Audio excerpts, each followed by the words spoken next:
Halo teman-teman, gimana kabarnya? Mudah-mudahan sore hari ini sehat selalu dan dimudahkan rezekinya. Amin amin ya robbal alamin.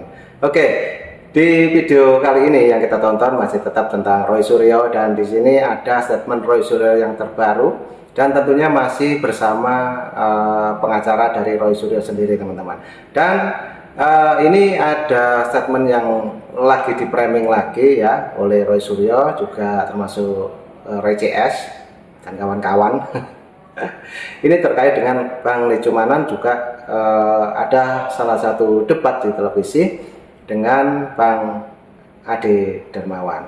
Nah, di sini ada yang patut kita simak mengenai Roy Suryo ini, karena semakin hari semakin panik, juga dia tidak mau dikatakan P21, dan katanya Bang Andi Aswan juga sudah memberikan klarifikasinya bahwa P21 itu pasti ada. Nah, kita dengarkan dulu apa pendapat dari Roy Suryo ini, karena setiap hari semakin banyak framing-framing yang dikeluarkan oleh Roy Suryo. Dan tentunya untuk videonya kita dengarkan dulu. Lanjut, untuk videonya kita play dan langsung kita let's go. Saya sebut saja itu kasus panci, ya gitu. Saya ketawa bener, karena orang-orang sudah tidak ada yang mau membahas kasus secara detail. Mungkin hanya tinggal bilang ponca panci tapi nggak ngerti artinya. Dia malah membuka sebuah pemberitaan tahun 2018, sudah 6 tahun yang lalu, 8 tahun yang lalu.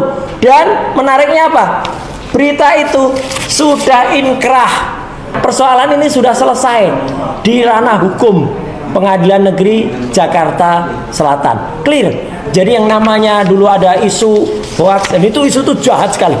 Karena itu benar-benar suatu fitnah yang dilakukan secara kejam oleh oknum, ya, saya bilang oknum di bekas kantor saya, dan kemudian waktu itu sudah terselesaikan secara elegan di pengadilan. Jadi makanya, mohon kamu itu nggak usah lagi teriak seperti ini, maling, teriak maling, ya gitu. Karena dia sendiri sebenarnya tidak lulus doktor, dan kemudian malah sekarang mengangkat kembali kasus yang sebenarnya itu sudah inkrah, sudah selesai. Dia mau-maunya ya, kemudian malah mengangkat kembali sebuah kasus yang sebenarnya sudah selesai. Dan sebenarnya, nah ini kalau di IU sendiri sudah ada nih riwayatnya, ya, itu jejak digital dia yang kemudian dengan translasi dan rotasinya dia tidak belok. Sudah ada, pernah kita bahas betul tuh di Rakyat Bersuara dan juga di tayangan-tayangan yang lain, ijazah palsunya yang beda kertasnya dengan asli kertas dari Yamaguchi. Nama profesornya yang dia tulis waktu itu, profesornya namanya Hiroshi Kato, padahal Hiroshi Kato itu sudah pensiun, ya. Jadi dia tulis orang yang sudah pensiun. Intinya teman-teman semua, ya, saya senyum saja, tapi tidak hanya senyum. Atas saran dari para kuasa hukum yang ada di sini, ya, respon, ya, dan juga orang yang tadi salah satunya disebut oleh Pak Al-Katiri, ya, gitu, teriak-teriakan mengancam-ngancam kejaksaan, bahkan menyebut copot aspidum. Itu hari Senin minggu depan kita sudah mempertimbangkan untuk dilakukan proses hukum, ya. Jadi itu jawaban tegas dari kami, ya. Dan bagi saudara Dr.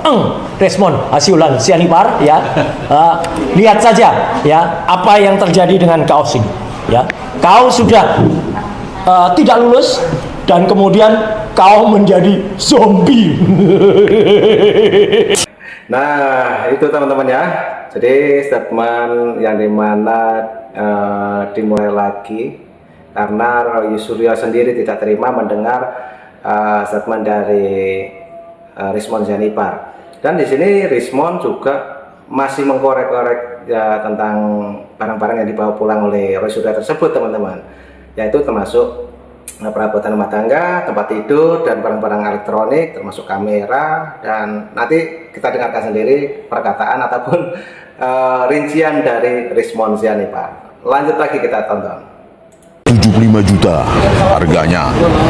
Peralatan pemancar, bayangkan ya, untuk kebutuhan dia ini dipakai pembayaran Kemenpora. Peralatan pemancar 105 juta.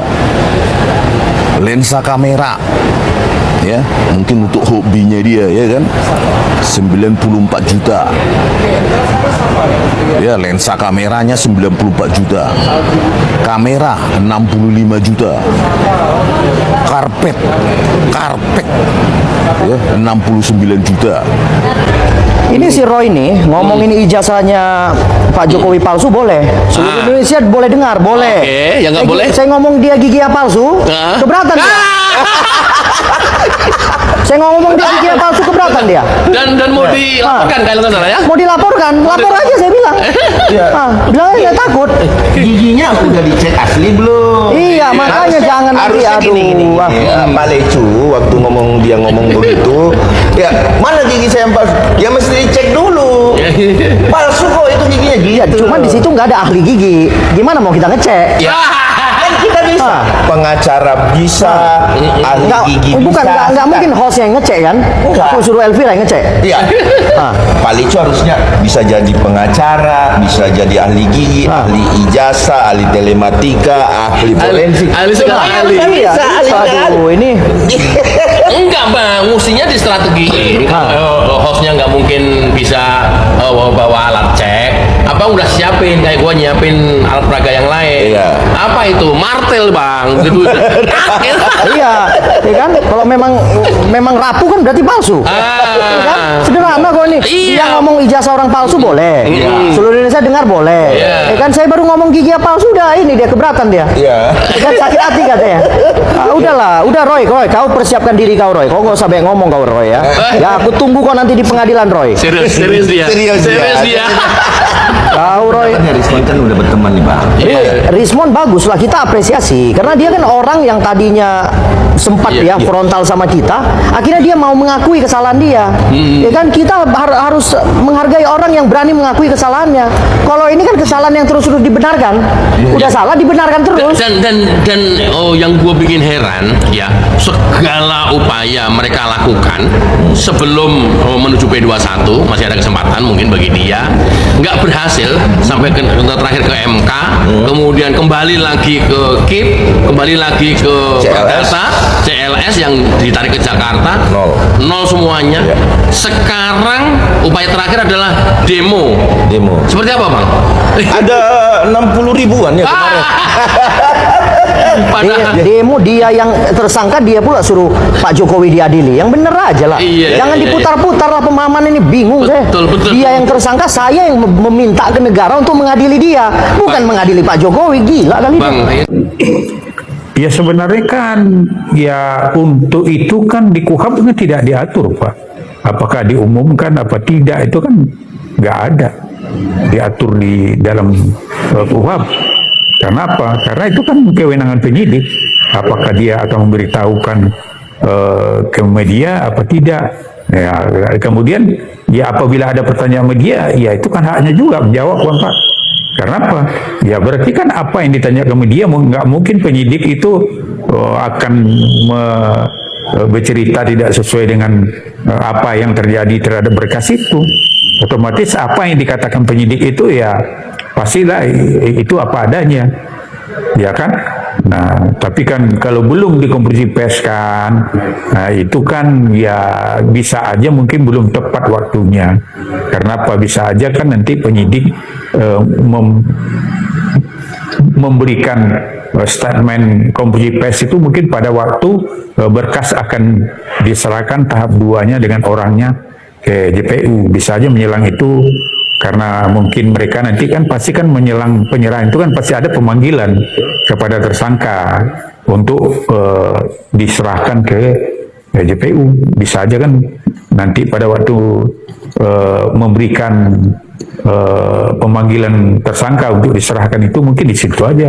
Bisa aja penyidik melakukan konferensi pers tentang perkaranya tersangka Roy Suryo CS. Nah, tapi kan itu kan sebenarnya di KUHAP nggak juga diatur, nggak wajib juga harus diumumkan. Karena apa? Ya karena itu kan namanya itu tidak pernah diatur di KUHAP bahwa setiap penyerahan, setiap penentuan tahap P21 itu harus diumumkan ke khalayak ramai, itu kan nggak ada diatur. Nah, tapi kalau untuk transparansi ya, transparansinya penyidikan ya karena kasus ini yang menjadi perhatian publik ya pasti itu akan diberitahukan nanti secara resmi oleh penyidik Polda Metro. Nah, ini Roy Suryo sepertinya semakin stres setiap hari ya. Di situ ada sedikit ada candaan mengenai Roy Suryo ini. Ada bawaan ketawa juga. Mari kita simak lagi. Lanjut. Ini sudah 3 hari. Tanggal 3, 4, dan sekarang 5. Ini sudah 5 harinya Jumat, Jumatnya. Nah, itu juga ada Dokter Tifa tentunya. Ini sekaligus ini 2 orang yang nantinya dipanggil oleh Polda Metro. Lanjut, kita tonton. Berkah tidak ada. Apakah bebas atau tidak ya kita tunggu saja. Saya juga dengan tenang itu juga menunggu. Pokoknya intinya saya Dokter Tifa itu taat hukum. Itu ini sama suara jangan mencos sekalian di situ. Nah, itu tadi teman-teman ya. Dia kayak orang ini ya, kayak orang kesurupan ngomong-ngomong sendiri. Katanya boncos. Lanjut, kita tonton dulu. NCUS boncos ya satu kayak nyumput rambut lama-lama rambutnya habis. Ugroseno disusupkan seolah dukung Roy Suryo. Jangan Pak Ugroseno ini sebenarnya bukan sedang menantang, justru menjadi semacam orang yang disusupkan dalam persoalan Bang Roy Suryo. Syukurin Dokter Tifa dan Roy Suryo. Sebentar lagi kalian akan ditangkap dan dipenjara dan pakai rompi oranye. Saya doakan semoga segera tercapai. Ayo rakyat Indonesia dukung kepolisian untuk menangkap mereka gitu. Itu aja sih. Ya, sebenarnya dari awal kasus ijazah palsu ini memang diada-adakan oleh Roy Suryo. Dari awal kan banyak para ahli dan pakar yang pernah berpengalaman juga mengatakan bahwasanya sebenarnya Roy Suryo ini tidak memiliki legal standing yang jelas gitu untuk mengkasuskan daripada ijazah Jokowi ini palsu. Karena di situ padahal Roy Suryo selama ini juga menuduh bahwasanya ya memang Jokowi ini memalsukan ijazahnya. Ini tuduhan yang sangat serius, makanya dari itu dia sampai dikenakan jeratan pasal yang berlapis gitu, termasuk dengan pencemaran nama baik. Itu bukan sekedar daripada dia melakukan penelitian daripada dokumen ijazah itu sendiri, karena Roy Suryo juga memberikan tuduhan-tuduhan yang mana dengan secara tidak langsung dia juga mengatakan bahwasanya Jokowi ini juga memalsukan ijazahnya. Karena kalau menurut dia UGM sebenarnya tidak bersalah dalam konteks pemalsuan ijazah ini. Artinya secara tidak langsung ya Jokowi lah yang memalsukan dan mengadakan ijazah ini. Secara nggak langsung itu kan mencoreng nama baik UGM. Kalau memang misalnya Jokowi yang berniat untuk memalsukan ijazah itu, harusnya memang pihak UGM atau justru KPU yang pada waktu itu menyelenggarakan pemilu untuk menerima berkas daripada Jokowi yang pertama kalilah untuk mempermasalahkan. Ketika mereka tidak mempermasalahkan, seharusnya clear ini tidak ada masalah, dan itu juga bukan merupakan dokumen kriminal gitu. Mengingat di situ ya sampai sekarang Roy Suryo ini tidak pernah memegang dokumen fisik itu. Sebenarnya dari awal masalahnya kan karena hanya sebuah postingan sosmed dari Dian Sandi, yang mana kita juga tidak bisa verifikasi karena bukan Jokowi sendiri yang mengupload di sosmed. Kalaupun harus dituntut ya Dian Sandi sendiri yang waktu itu mengupload, yang kalau memang harus dipermasalahkan bukan Jokowinya atau UGM-nya yang dipermasalahkan atau KPU-nya yang dipermasalahkan. Memang benar di sini kalau Roy Suryo ini sedang mencari panggung dalam kasus tuduhan ijazah. Nah, itulah teman-teman pendapat dari netizen. Makanya perlu kita ketahui ya, tadi Roy Suryo juga memberikan statement seperti itu. Lalu disangkal juga dari masyarakat ya, tentunya yang setiap hari semakin banyak yang menilai, juga memantau pergerakan dari Roy Suryo ini, dan akhirnya memberikan statement ataupun penjelasan apa yang diperbuat Roy Suryo tersebut. Nah, oke, kita dengarkan. Ini juga ada seorang ibu-ibu yang memberikan statementnya, dan ini patut kita simak juga. Mungkin ini ada penjelasan mengenai Roy Suryo. Kita simak dulu. Lanjut, let's go, kita tonton. Inilah tersangka yang dapat kebebasan sebebas-bebasnya, bebas menghina orang, bebas merendahkan orang, bebas melecehkan orang, bebas memfitnah orang.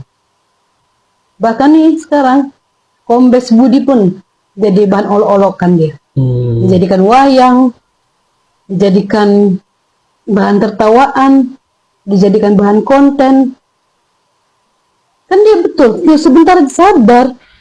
Kok nggak sabar kali kau kepingin diumumkan? Sementara pengacara kau bilang kepingin dihentikan. Sementara si Tifa itu bilang kepingin prapit. Prapit sekarang mau prapit. Pakai mana-mana kan ini. Udah pada ini sibuk dengan halusinasinya masing-masing. Sekarang kok kayak nantangin kali kau ya Panci ya. Keras kali backup kau ya. Kok beda gitu sama kau waktu tersangka kasus Stupa itu.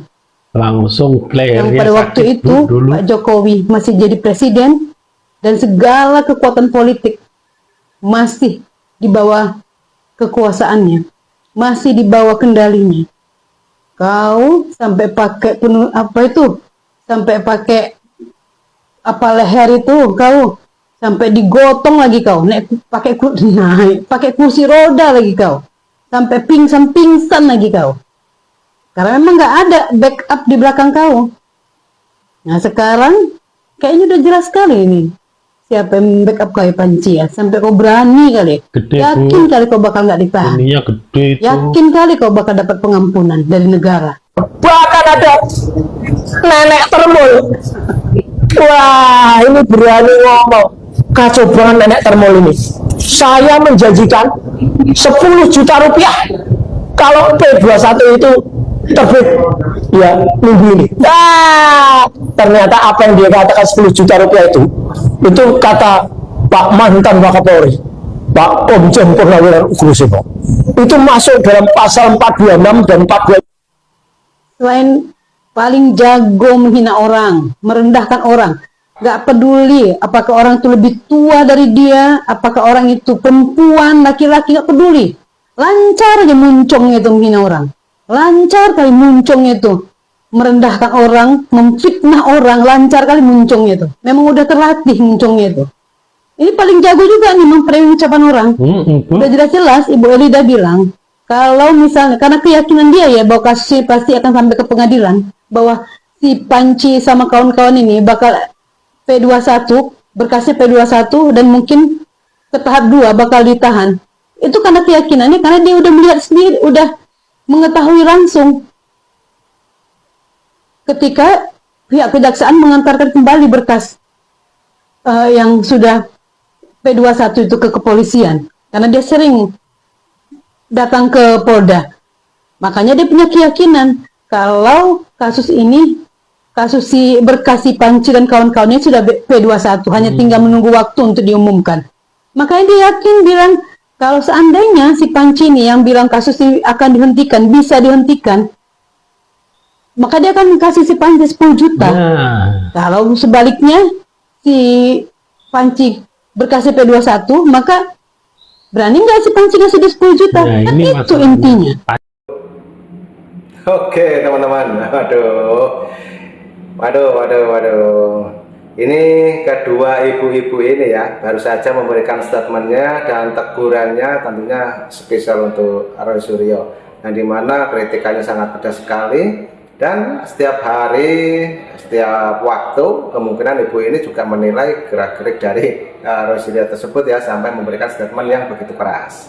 Dan tentunya tadi juga ada keterangan dari pengacaranya juga mengenai Roy Suryo yang tadi juga menolak katanya barang-barang milik negara yang tidak dikembalikan, terutama Rismon ya.